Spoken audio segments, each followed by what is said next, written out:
આ સ્વાધ્યાય 7.1 છે, છઠ્ઠો વિડીયો છે।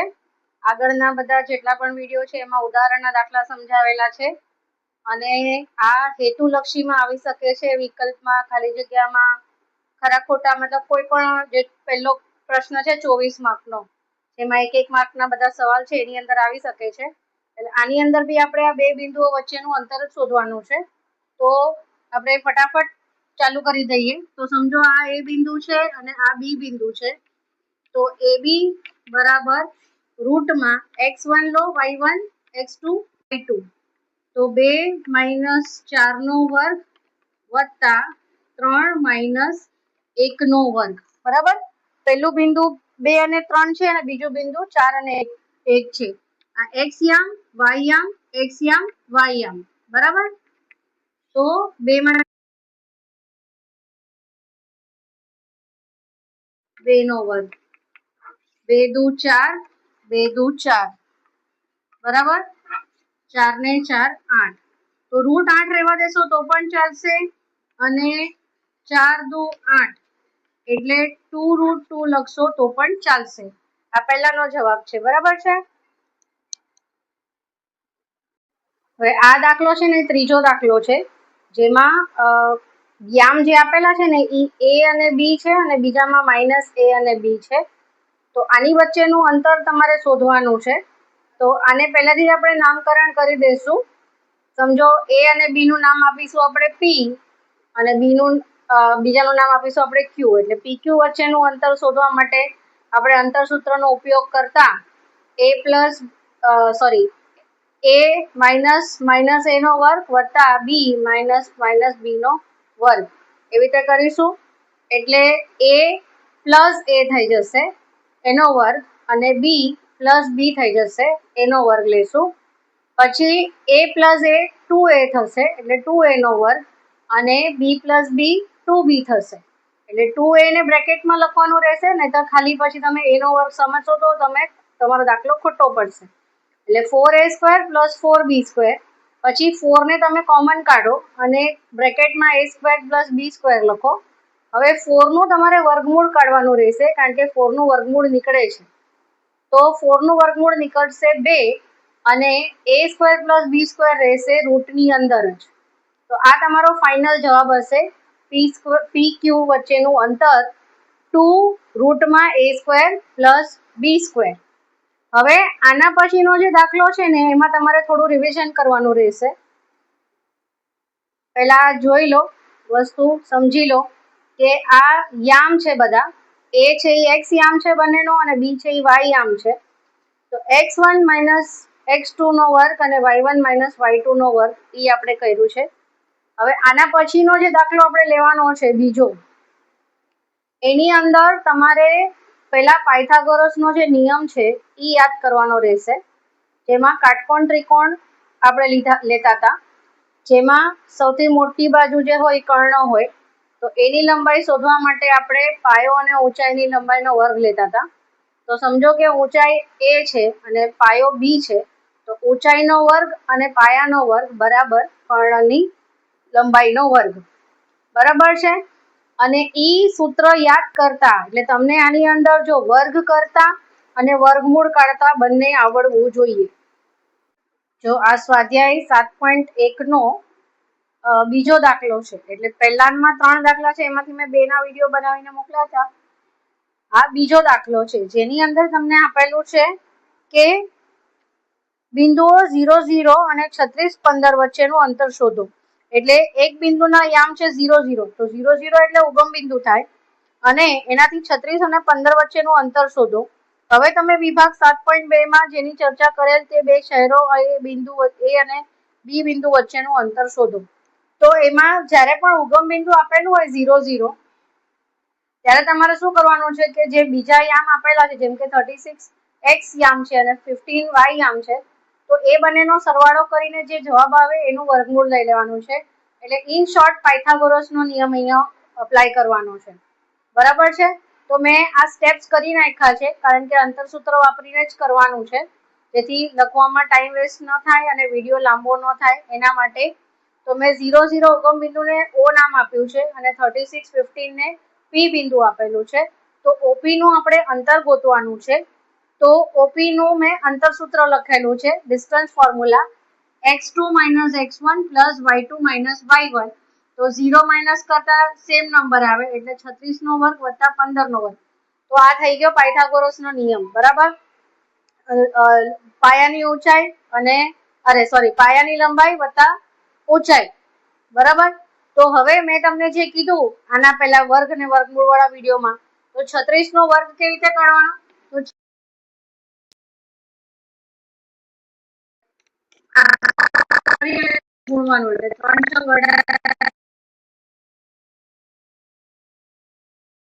36 આમાં એકમ સ્થાનમાં નથી લખવાનું, કઈ 96 આવ્યા છે અહીંયા, 1296 અને 6 ને 5 11 વધી 1 9 ને 10 ને 2 12 વધી 1 2 ને 1 3 ને 2 5 1 1521 જવાબ આવ્યો છે. હવે આનું વર્ગમૂળ શોધવાનું છે. તો મેં તમને જે વર્ગમૂળ શોધવાનું રીત બતાડેલી, ભાગાકારની રીત, એ રીતે પણ કરી શકો તમે. આની અંદર જોજો તમે કે 1521 એકી સંખ્યા છે, એટલે એકી સંખ્યામાં તમારે જે લિસ્ટ કરીને કરવાનું હોય અવયવ પાડીને, એ થોડું આમ મને મતલબ કંટાળાજનક લાગે, એટલે આ રીતથી હું કરીશ જેથી કરીને જલ્દી જવાબ આવી જાય. હવે 15 થી નાની વર્ગ સંખ્યા, તો 1 એકા 1 2 દુ 4 3 તેરી 9 4 ચોક 16, તો 16 નહીં લઈએ આપણે, 3 તેરી 9 લઈશું, 3 તેરી 9, 15 માંથી 9 જશે તો 6 રહેશે, 621. પછી અહીંયા 3 ઉમેરીશ, 3 ને 3 6, એવો લાઈન પડે દો જેથી કરીને નંબર્સ મિક્સ ન થાય. હવે 6 ની બાજુમાં એવો નંબર લખીશું આપણે, એનાથી જ ગુણાકાર કરીશું, મેં ભાગાકારની રીતમાં બતાડેલું. તો અહીંયા 1 એકા 1, એટલે અહીંયા છેલ્લે 1 છે, તો અહીંયા બાજુમાં આપણે એવો નંબર લખવાનો છે કે જેને ઈ જ નંબર સાથે ગુણતા છેલ્લે 1 આવે. તો 1 એકા 1 થાય અને 9 9 81 થાય, બરાબર. તો અહીંયા બાજુમાં હું 1 લખીશ તો 61 એકા 61, તો અહીંયા 61 નથી, અહીંયા 621 છે. તો આપણે 9 લખીને જોશું, એટલે 69 ગુણ્યા 9 કરીને જોઈ લેવાનું. 9 9 81, 9 6 54 ને 8 62 આવી ગયો નંબર. તો અહીંયા લખી અને આ લખી અને અહીંયા પૂરું કરી દેવાનું, આગળ કરવાની જરૂરત નથી, કારણ કે આ જે નંબર છે અહીંયા આવી ગયો એટલે શેષ 0 જ બચવાની છે. આ બધું તમારે રફ વર્કમાં કરવાનું છે, એટલે જેટલો બને એટલો ટાઈમ ઓછો બગાડવાનો. એટલે આનો જવાબ આવશે તમારો 39. એનો મતલબ ઓપી વચ્ચેનું અંતર કેટલું થઈ ગયું છે, 39, બરાબર છે. સમજાઈ ગયું છે આ વસ્તુ? ના સમજાય તો મને પ્લીઝ મેસેજ કરજો. હવે જો એના પછીનો દાખલો જે છે, ત્રીજો દાખલો, એની અંદર તમારે બતાડવાનું છે કે આ 3 પોઈન્ટના યામ આપેલા છે. એક પોઈન્ટનો યામ છે એ 15, બીજાનો 2 3 અને ત્રીજાનો -2 અને -11. તો મેં એમાં નામ આપી દીધા છે ત્રણેય પોઈન્ટના ABC, અને તમારે બતાડવાનું છે કે સમરેખ છે કે નહીં. તો સમરેખ એટલે શું? એક જ રેખા પર આવેલા બિંદુઓ. એક જ રેખા પર આવેલા બિંદુઓ એટલે કેવી રીતના કે સમજો કે આ રેખા છે કે રેખાખંડ છે, એમાં આવી રીતના ABC ત્રણેય એક જ રેખાખંડ પર આવેલા છે કે નહીં એ તમારે જોવાનું છે, ચેક કરવાનું છે. તો એ કેવી રીતે ખબર પડે? જો આ તો મેં ABC નામ લખ્યા છે, આપણને ખબર નથી કયું બિંદુ વચ્ચે છે, કયું લાસ્ટમાં છે. તો જે બે બિંદુઓનો સરવાળો, મતલબ જે બે રેખા, મતલબ AB વત્તા BC કરીએ તો AC થાય, રાઈટ. રેખાખંડ AB વત્તા BC બરાબર AC થાય. તો જે પણ બે બિંદુઓનો સરવાળો ત્રીજા પ્રમાણમાં થતો હશે, મતલબ જરૂરી નથી કે આ જ હોય, આમ પણ હોઈ શકે, અહીંયા B હોય, અહીંયા A હોય, કઈ પણ હોઈ શકે છે. આ બે નો સરવાળો ત્રીજાના બરાબર હોય તો એ બિંદુઓ સમરેખ છે એમ કહેવાય. એટલે આપણે ત્રણેય વચ્ચેના અંતર શોધવા પડશે, અને અંતર આવે અને એને ત્રીજાના સાથે સરખાવી જોવાનું, એ બંને સરખા હોય તો એ સમરેખ છે, ને તો નથી. તો હવે મેં અહીંયા ઓલરેડી લખી નાખ્યું છે, આમાંથી પહેલામાંથી x યામ બાદ કરવાનો, y માંથી y બાદ કરવાનો. એટલે AB નું લખીને રાખ્યું છે અને BC નું લખીને રાખ્યું છે, આ બંનેનું. પછી જે પ્રમાણે જગ્યા બચશે એ પ્રમાણે હું AC નું લખીશ, બરાબર છે. તો હવે 1 - 2 એટલે -1 નો વર્ગ વત્તા 5 - 2 એટલે 2 નો વર્ગ, -1 નો વર્ગ 1 આવશે, 2 નો વર્ગ 4 આવશે. હવે જો અહીંયા આગળ છે √5 આવે છે, તો આવા કોઈ પણ નંબર આવતા હોય ને તો એનું મતલબ તમારે વર્ગમૂળ કાઢવાની જરૂરત નથી, કારણ કે 5 અસમય સંખ્યા છે, √5 અસમય સંખ્યા છે, જે આપણે જોઈ લીધું આગળ. તો √5 નો જવાબ નહીં આવે, એટલે આને એઝ ઇટ ઇઝ રહેવા દો, બરાબર. અને ખાલી √5 હોય ને એને 1 આગળ 1 ગણવાનું, ક્યારે પણ તમારી સગવડ માટે હું કહું છું તમને. પછી અહીંયા આગળ આપણે કરશું 2 - -2 એટલે 4, 4 નો વર્ગ 3 - -1 એટલે અહીંયા પણ 4 આવશે, તો અહીંયા પણ 4 નો વર્ગ આવ્યો, બરાબર. નહીં સોરી 11 છે, તો 3 ને 11 14 માર્ક્સ કપા નો વર્ગ આવશે 196. ના આવડતું હોય તો ઓલી રીતથી ગણી લેવાનું. 6 ને 6 12 વધી 1 2 ને 9 11 વધી 1 212, 212 એવું, બરાબર છે. હવે અહીંયા પણ જો પૂર્ણ વર્ગ સંખ્યા નહીં થતી હશે આ, એટલે હમણાં આને 212 રહેવા દઈએ આપણે, પછી આગળ જોશું. આનો જવાબ √5 છે, AB નો જવાબ √5 છે, તો આપણે અહીંયા આગળ AB ને √5 લખી નાખીએ, જેથી કરીને આપણને યાદ રહે. હવે આપણે AC શોધીશું, તો AC બરાબર 1 - -2 નો વર્ગ વત્તા 5 - -11 નો વર્ગ, બરાબર. હવે અહીંયા વર્ગ લખવાનો રહી ગયો. હવે 1 - -2 એટલે 3 નો વર્ગ વત્તા 5 વત્તા 11 એટલે 16 નો વર્ગ, બરાબર છે. કઈ ભૂલ થતી હોય તો ચેક કરતા રહેજો. x માંથી x યામ અને y માંથી y યામ, કે ઘણી વખત નાનો વિડીયો બનાવવાના ચક્કરમાં મારાથી પણ ભૂલ થઈ જાય, તો તમે ચેક કરતા રહેજો. 3 તેરી 9 અને 16 નો વર્ગ થશે 256, તો 6 ને 9 9 ને 6 15 વધી 1 5 ને 1 6 અને 2 √265 આવ્યું, બરાબર છે. જો હવે આવા બધા નંબર આવે છે. 212 નું મેં આવી રીતે વિભાજન કર્યું, અવયવો પાડ્યા, કારણ કે આ પૂર્ણ વર્ગ સંખ્યા નથી એટલે મેં ભાગાકારની રીત નથી કરી. તો 2 એકુ 2, પછી આ 0 છે એટલે 2 થી 0 ને ગુણ્યું અને 12 આવ્યા એટલે 2 છંગ 12, પછી 2 પંચા 10, 2 તેરી 6. તો હવે આ 2 નું વર્ગમૂળ 2 નીકળે, મતલબ આ 2 નું 1, પણ 53 નું કોઈ વર્ગમૂળ નીકળતું નથી, એટલે 2√53 આવ્યું. અને આનો જવાબ આવ્યો 265. તો 265 ના તો અવયવ આટલા જ પડે છે, આ બી √5 માં છે ને આ બી √5 માં છે.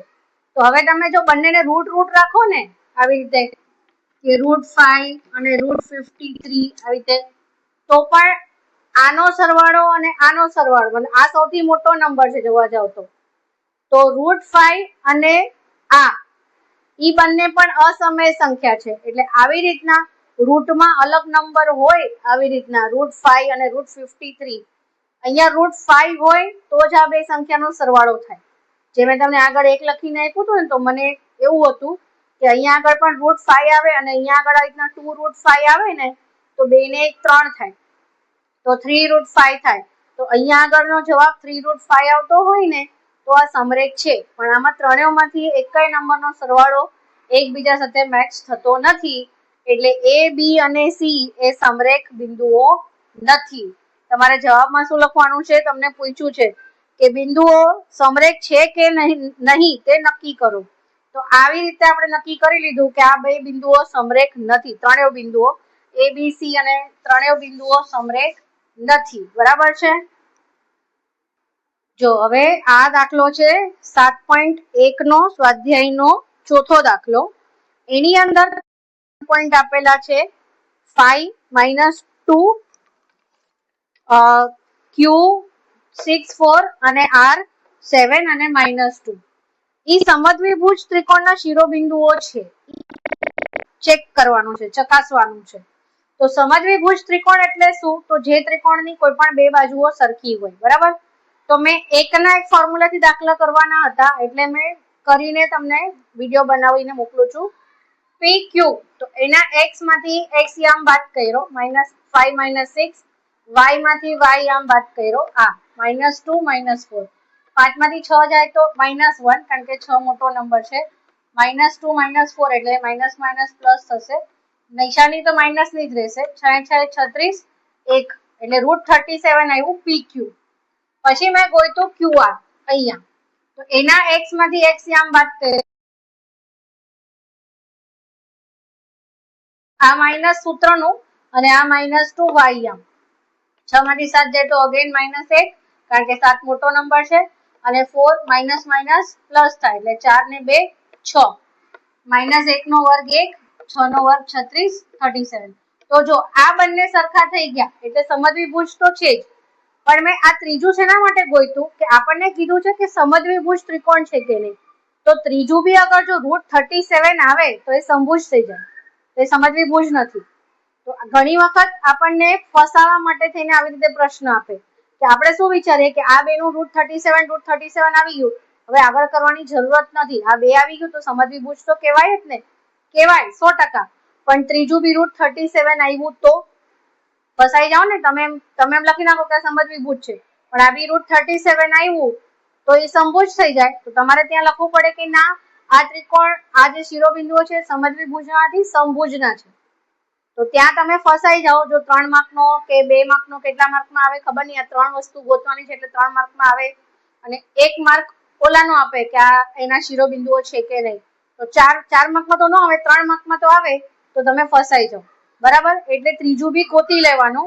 બરાબર, એટલે પીઆર, તો પીઆર એમાં બી એક્સ માંથી એક્સ યામ બાદ કર્યો, 5 માંથી 7, -2, પછી આ સૂત્રનું માઇનસ અને આ -2, આ -2 છે એ આ છે, આ માઇનસ છે એ સૂત્રનું છે, જે y1 - y2 કરીએ છીએ એ માઇનસ છે, અને આ y1 નું છે, y યામનું છે. બરાબર, તો 5 માંથી 7 જાય તો -2 કારણ કે 7 મોટો નંબર છે એટલે માઇનસમાં, હવે -2 -2 અહીંયા મેં કરીને બતાવ્યું છે જેથી તમને ક્લેરિટી રહે કે કેવી રીતના જવાબ આવ્યો. હવે એક માઇનસ છે ને એક પ્લસ છે એટલે અહીંયા 0 થઈ ગયું, 2 નો વર્ગ 4 થાય અને 4 નું વર્ગમૂળ 2 થાય, તો પીઆર આવ્યું છે 2 અને પીક્યુ છે √37, ક્યુઆર છે પણ √37, એટલે પીક્યુ અને ક્યુઆર એ બંને સરખી બાજુઓ છે ત્રિકોણ પીક્યુઆર ની, માટે પીક્યુઆર સમજવી ભુજ ત્રિકોણ છે કારણ કે પીક્યુ અને ક્યુઆર સરખા છે, પીઆર અલગ છે, ત્રીજી બાજુ છે. બરાબર છે, તો 3 દાખલા કર્યા આપણે 7.1 ના સ્વાધ્યાયમાં, બીજો, ત્રીજો અને ચોથો. 5મો દાખલો નથી કરવાનો, હવે 6ઠ્ઠો, 7મો અને 8મો કરીને વિડીયો બનાવીશ. બરાબર.